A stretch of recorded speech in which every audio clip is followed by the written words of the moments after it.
I grew up in a large family.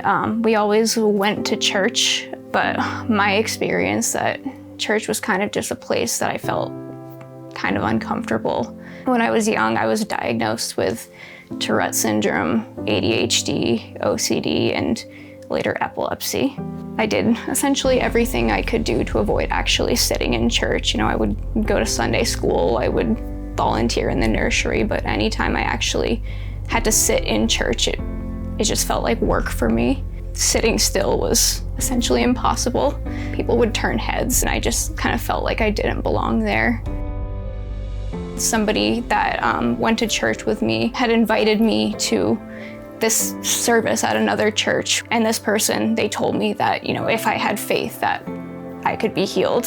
She told me that my Tourette syndrome was demons. I felt like if I had gone up there and if nothing happened, either I didn't have faith or God didn't exist at all.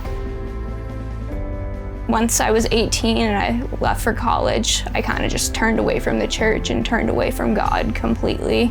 I kind of just became angry at God for giving me a body that I had no control over. I kind of fell into this really dark place and turning to just about everything else, all the wrong things, to kind of like reclaim that control. I still believed in God, but I really just did not believe in people.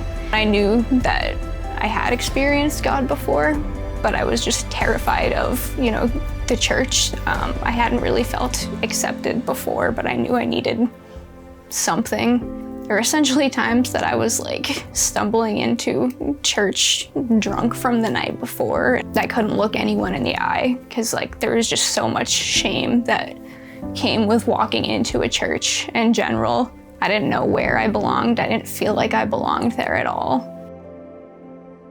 And when I first came to Faith Church, I essentially pulled into the parking lot, sat there, and then pulled out without even coming inside. And I did this maybe 3 weeks in a row. But the first time I came inside, there was just something different. There were people moving, there were people dancing, and I had never seen that before. I knew that this was my church, but I didn't have people. There's been so many situations where I just assume everyone here's gonna know each other already. These people probably all grew up in this church, and I'm gonna be this outsider. The first time I went to this small group, it was I just assumed it was gonna be another place that I didn't belong, and they just instantly just welcomed me. I just have never really had that anywhere else. I have a group of people that I want to live my life with, and I don't feel like I'm just pretending when I'm at church, which is incredible. Baptism, to me, it's a public declaration, but it's also letting go of your past. It was a battle for me to get to this decision because I would see these other people talking about this is where I was and this is where I am now, knowing my battles that I've been through in my life. I didn't know if I would ever truly overcome them. And I kind of had this idea that I couldn't be baptized until I had overcome these things. But now I know that's not true. We're all still gonna struggle. But I don't have to do it alone.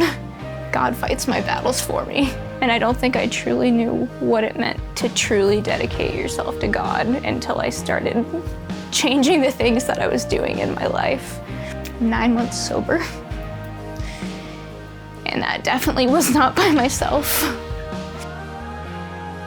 I've gone back and forth so many times of being why did God give me these things? Why have these things happened in my life? Why? But then I realized that if I hadn't been through these things, if I didn't have these circumstances, then I would think I could just keep floating through my life on my own and I wouldn't need him. I'm just sometimes amazed at how many times it takes me for God to just slap me upside the head, for me to be you got me, God. But he gets me every single time. My name is Elsie, and I have decided to follow Jesus.